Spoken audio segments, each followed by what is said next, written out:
ওমানে অবৈধ প্রবাসীদের জন্য সাধারণ ক্ষমার সুবিধা আনুষ্ঠানিকভাবে চালু হয়েছে। 27 এপ্রিল থেকে শুরু হওয়া এই কর্মসূচি চলবে আগামী 31 জুলাই পর্যন্ত।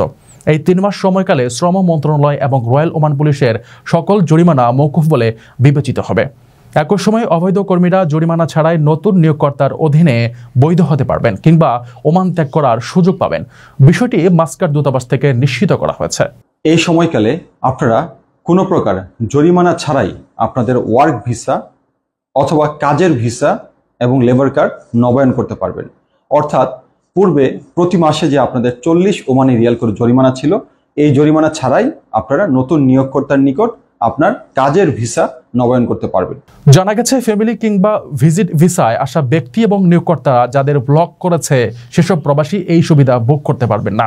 অবশ্য ব্লক থাকা কর্মীর বিকল্প দুটি, হয় তিনি জরিমানা ছাড়া দেশে ফিরবেন, আবার চাইলে সনদ অফিসে আবেদন করে লেবার কোর্টের মধ্যস্থতায় ব্লক তুলে বৈধ হতে পারবেন। তথ্যটি নিশ্চিত করেছে দূতাবাসের শ্রম কাউন্সিলর রফিউল ইসলাম। ব্লক ওঠানোর নিয়ম হচ্ছে আপনি আপনার নিকটস্থ যে সনদ অফিসে গিয়ে একটি আপিল করবেন। আপিল করা হলে আপনাকে সংশ্লিষ্ট লেবার কোর্ট আপনাকে এবং আপনার নিয়োগকর্তাকে একটা নির্দিষ্ট তারিখ এবং সময় ডাকবে। যদি আপনার আপিল গ্রহণযোগ্য হয় তাহলে তারা আপনাকে নতুন ভিসা নবায়ন করার জন্য একটা পারমিশন দিয়ে দিবে, তাতেই আপনি ভিসা নবায়ন করতে পারবেন। যারা নতুন কোনো নিয়োগকর্তার অধীনে বৈধ হবেন তাদের ভিসা নবায়নে খরচ হবে আনুমানিক 310 রিয়াল। তবে আইন মোতাবেক এই খরচের সবটুকু সংশ্লিষ্ট স্পন্সরকে পরিশোধ করতে হবে। দূতাবাস জানিয়েছে এই ঘোষণার পরে ভিসা নবায়ন কিংবা ব্লক উঠিয়ে দেওয়ার নামে দালালের দৌরাত্ম্য বেড়ে যেতে পারে।